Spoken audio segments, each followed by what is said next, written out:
Uyu tugiye kuvugaho ni umugabo w'igihangange ku isi.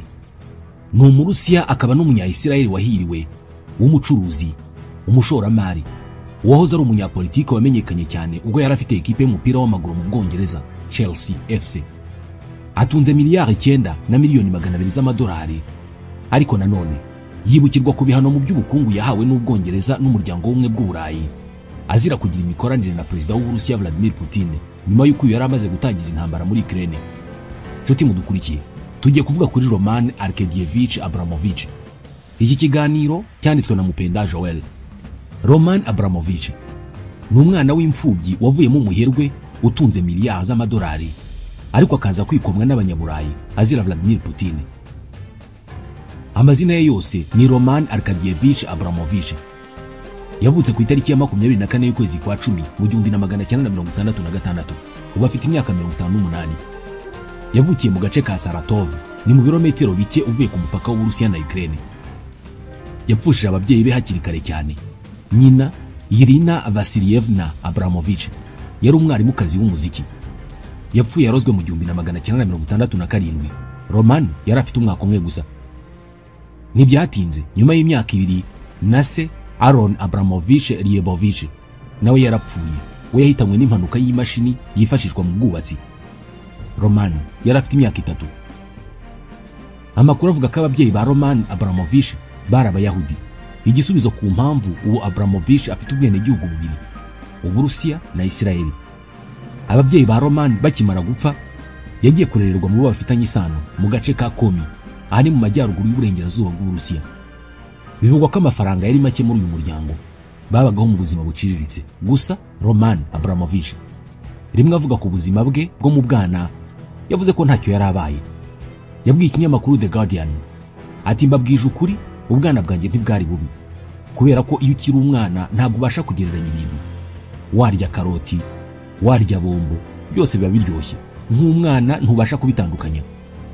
Roman Abramovich yavuye mu ishuri afite imyaka 16, yigira mu gisirikare cya Leta Zunze Ubumwe z'Abasoviete, Red Army. Yari n'umukanishi muri iki gisirikare, akanika ibinyabiziga byo mu ngabo. Nyuma y'igisirikare mu 1980, Roman Abramovich yerekeje mu murwa mukuru Moscow, atangira gukora ubucuruzi butandukanye. Yatangiye kugurisha ibikinisho by'abana bikoze muri plastike, nyuma atangira gucuruza imibavu. Icyo gihe yabaga ari kumwe n'umugore we wa mbere, Olga. Nyuma y'umwaka wa 1988, Roman yatangiye gucuruza ibikomoka kuri petrole, akanorora ingurube. Ibi byaramukijije. Mu 1990 yabonye ubukire ntagereranywa. Uburusiya bwarimo bugaruka ku buryo bw'imibereho bwa kapitalisme, aho abantu ku giti cyabo n'inzu z'ubucuruzi batunga imitungo yabo kandi bakayigenzura uko babishaka, nta bintu byo guhuza umutungo ngo wose ucungwe na leta. Leta Zunze Ubumwe z'Abasoviete zari zimaze gusenyuka. Uyu mugabo ntabyo atacuruje, yanacuruje imbaho, isukari, ibyo kurya n'ibindi. Hari inkuru ivuga ko mu 1992 Roman Abramovich yafashwe agafungwa by'igihe gito ashinjwa kwiba umutungo wa guverinoma. Byemejwe ko yanyereje ibigega 55 bya mazutu y'ikigo cyitwa Ukta. Iperereza ryasobanuye ko Roman yakoresheje inyandiko mpimbano kugira ngo ayobye gari ya moshi yari yikoreye iyo mazutu iyijyanye Moscow. Warayiyobya ayijyana mu kigo cya gisirikare aho yagurishijwe. Iyo mazutu bivugwa ko yagurishijwe miliyoni 3 z'amaruble. Roman byarangiye adakatiwe. Abanyamategeko be bavuga ko ibyo byatewe n'itumanaho ripfuye. Ikirego gikorwa mu rukiko, cyane ko kompanyi ya mazutu yari yamaze guhabwa impozamarira. Icyo gihe abantu barimo barwanira imitungo cyane kubera ko hari nyuma y'ihirima rya Leta Zunze Ubumwe z'Abasoviete. Mu gihe cy'Abasoviete nta muntu ku giti cye wari wemerewe kugira imitungo ye bwite. Gusa nyuma y'ihirima ry'Abasoviete byarahindutse, abantu batangira gutunga ibyabo ku giti cyabo. Roman yari mu myaka ya za 20. Ibi abibonamo amahirwe menshi. Yaguze mu cyamunara kompanyi ya leta y'ibikomoka kuri petrole mu 1995, ayigura miliyoni 250 z'amadolari y'Amerika. Gusa byavuzwe ko iri soko ryabaye mu buriganya. Mu 2005 iyi kompanyi yongeye kuyigurisha leta kuri miliyari 13 z'amadolari, inyungu itagira ingano. Umutungo we utumbagira gutyo. Abanyamategeko be bavuze gusa ko ubutunzi bwe atabukuye mu gukora amabi. Hari abavuga ko mu 2012 ngo yemereye urukiko mu Bwongereza ko ririya soko ryo kugura uruganda rutunganya petrole rwa leta ngo yarikuye mu gutanga ruswa. Roman avuga kuri bashinjwa byo kwigwizaho imitungo nyuma y'irindimuka rya Leta Zunze Ubumwe z'Abasoviete, intambara ziswe Aluminium Wars, aho wasangaga ab'ubushobozi barimo kurwanira kugenzura inganda ry'imitungo ubundi yari isanzwe ari iya leta. Yaragize ati buri minsi 3 hari umuntu wagombaga kwicwa. Ibyo yabivuze mu 2011 ndetse yongeraho ko nawe umutekano we wari muke cyane, ibimusunikira kurwana iyo ntambara nta yandi mahitamo afite, kwari ukwirwanaho. Nyuma yaho Roman Abramovich yinjiye muri politike, ajya ku ruhande rw'uwari perezida w'Uburusiya Boris Yeltsin, akora ibya politike nyuma y'isenyuka rya Leta Zunze z'Abasoviete. Amakuru yemeza ko yanatuye muri Kremlin. Igihe Yeltsin wayoboraga Uburusiya yeguraga mu mpera z'1999, Roman ari mu banyembaraga ba mbere bashyigikiye ko wari minisitiri w'intebe Vladimir Putin amusimbura. Aho niho ubushuti bwe na Putin bwatangiriye. Putin akijya ku butegetsi, abaherwe batari bamushyigikiye mu Burusiya abenshi yarabafunze, abandi barahunga, abandi arabanyaga. Byari ukugira ngo yikize uwo batavuga rumwe nawe wese kandi waba ufite imbaraga zo kumukuraho abantu. Abemeye kumuyoboka ngo bakorane bakomeje kuba inshuti, barimo na Abramovich. Roman yagaragaje ko ashyigikiye Putin hakiri kare, bituma mu 2000 atorerwa kuba guverineri w'intara ya Shukotka, n'intara iri mu majyaruguru y'uburasirazuba bw'Uburusiya. Aha yakuye igikundiro kitagira ingano. Yari yaranashoye imari tubutse muri iyi ntara. Ibikorwa bye by'ubucuruzi byazamuye abaturage. Gusa yaje kwegura mu 2008. Yareguye akomeza guteza imbere ubucuruzi bwe, agura imitungo irimo inzu, imodoka n'ibindi bifite agaciro ka miliyoni nyinshi z'amadolari. Guhera kera Roman Abramovich yari umuherwe, anafite amafaranga menshi, ariko yari ataravugwa cyane ngo abikimenya bose bihagije ku rwego rw'isi ngo aririmbwe nko mu Burayi kugera hano muri Afurika. Icyari kigiye kuba nicyo cyari kigiye kumugira icyamamare, agashimangira ubuhangange bwe, akabikimenya bose mu bice byose by'isi, izina rye abantu bakaririmba. Uyu mugabo usobanurwa mu busanzwe nk'utuje, bamwe banajya kure bakavuga ko agira isoni, yaratunguranye yinjira mu isi y'umupira w'amaguru, agura ekipe ya Chelsea mu 2003. Yayiguze miliyoni 140 z'amadolari y'Amerika. Roman yaragiye kugira iyi ekipe igihangange mu isi y'umupira w'amaguru. Yaragiye kubikora no kubigeraho yifashishije ishoramari riremereye, kwiyobora neza, afata ibyemezo by'abahanga ndetse no kwishyiramo imyumvire yo gutsinda uko byagenda kose. Akimara kugura Chelsea, yahise yishyura imyenda yose iyi ekipe yari ifite. Isi yose irakangarana. Mu gihe bakibaza ibibaye, Abramovich abateruye ibindi bifaranga bitagira ingano, agura abakinnyi, atanga imishahara myiza, yubaka ibikorwa remezo. Yagiye atanga amafaranga atubutse ku bakinnyi beza isi yari ifite icyo gihe nka Didier Drogba, Petr Cech, Michael Essien, Arjen Robben. Aho ifaranga rikubise haroroha. Roman byamutwaye igihe gito ngo Chelsea aba yihinduye ekipe y'ikigugu, yahangana n'uwari we wese mu Burayi no ku isi kandi ntapfe kuyicika. Ubishoboye akaba ari umunyamahirwe. Icya kabiri Roman yakoze ni ukuzana abatoza ba mbere ku isi. Byaramworoheraga cyane kwirukana umutoza akazana undi igihe cyose uhari atabaga arimo gutanga umusaruro yifuza. Yashakaga umupira mwiza n'umusaruro ushyitse. Abatoza yahaye akazi batazibagirana muri Chelsea harimo Jose Mourinho, umunya-Portugal wiyita The Special One. Yamutoreje ekipe kuva mu 2004 kugera mu 2007 ndetse no guhera mu 2013 kugera mu 2015. Uyu yashyiraga mu mitwe y'abakinnyi imyumvire yo gutsinda uko byagenda kose.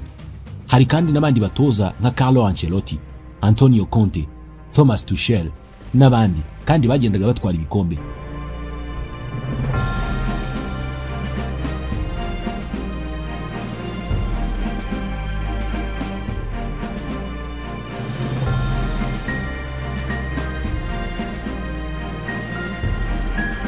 Nubwo Roman anengwa na bamwe ko yirukanaga abatoza cyane, nanone byagaragaye ko byatangaga umusaruro, bikazamura umwuka wo guhangana muri ekipe. Mbere ya Abramovich, Chelsea isobanurwa nk'ikipe itarahozagaho, ariko aje ayihindura ekipe y'igihanganye kandi itsinda. Yahise itwara ibikombe 5 bya shampiyona y'Ubwongereza, itwara 5 bya FA, itwara ibikombe 2 by'ama ekipe yabaye ya mbere wayo ku mugabane w'Uburayi, UEFA Champions League mu 2012 2021, ndetse yanatwaye ibikombe 2 bya Europa League.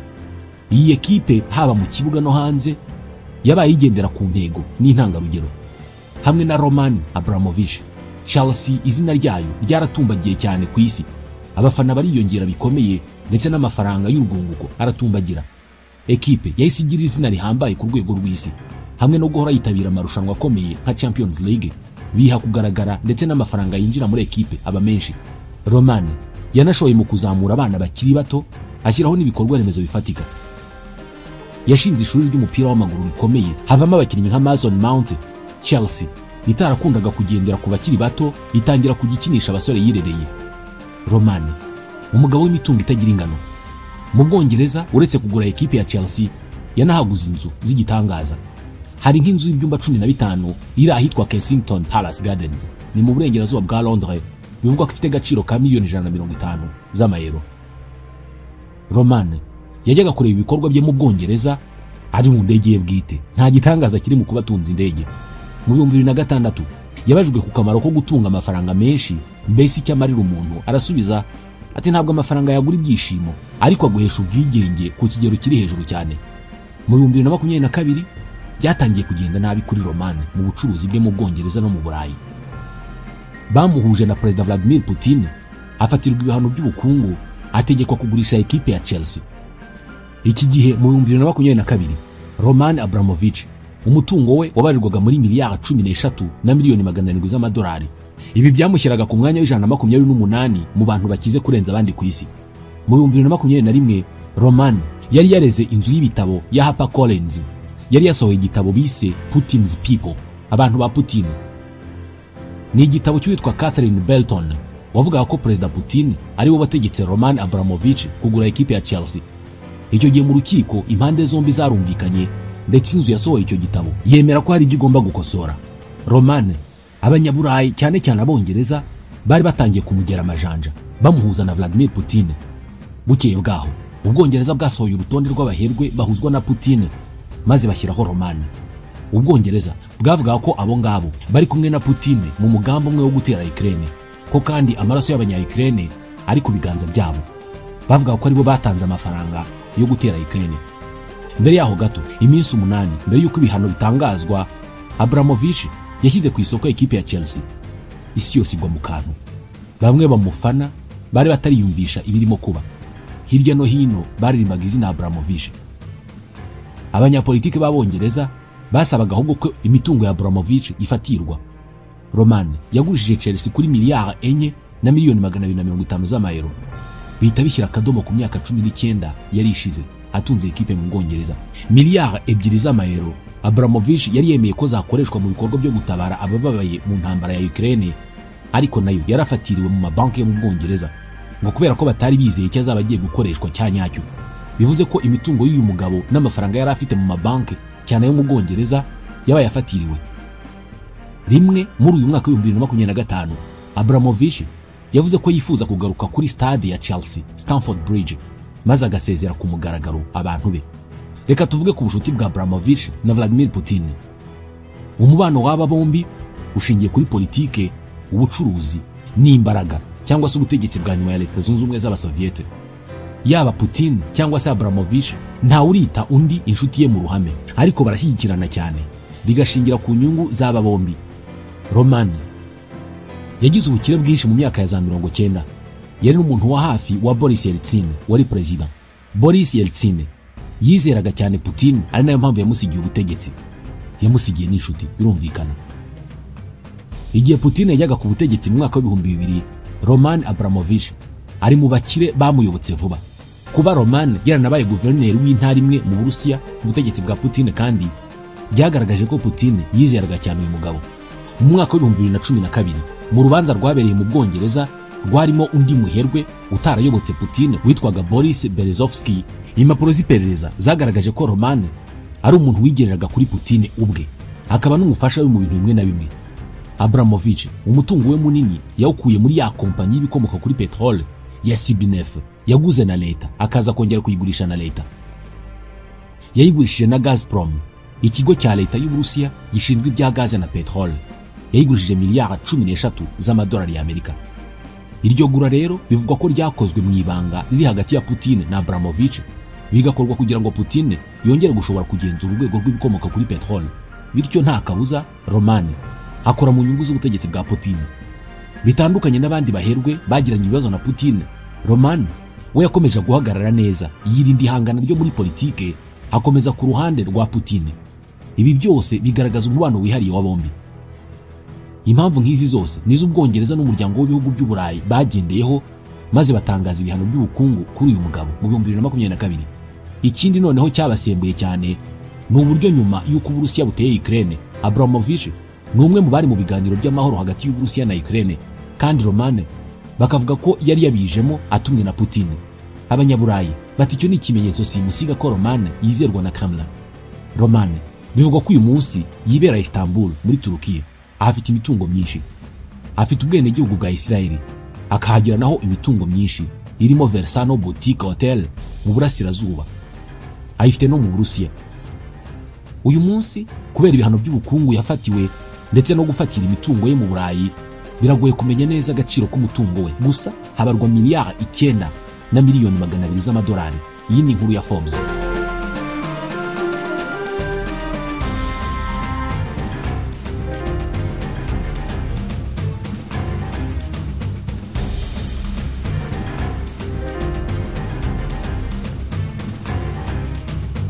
Romane yashatse umugore inshuro 3, afite abana 7. Umugore we wa mbere ni Olga Yuleina Lisova. Babanye kuva mu 1987, batandukana mu 1990. Yashatse uwa kabiri Irina Vyacheslavovna Malandina. Babanye kuva mu 1991, batandukana mu 2007. Nyuma yashatse Daria Alexandrovna Zukova. Babanye kuva mu 2017, gusa nawe batandukanye mu 2018.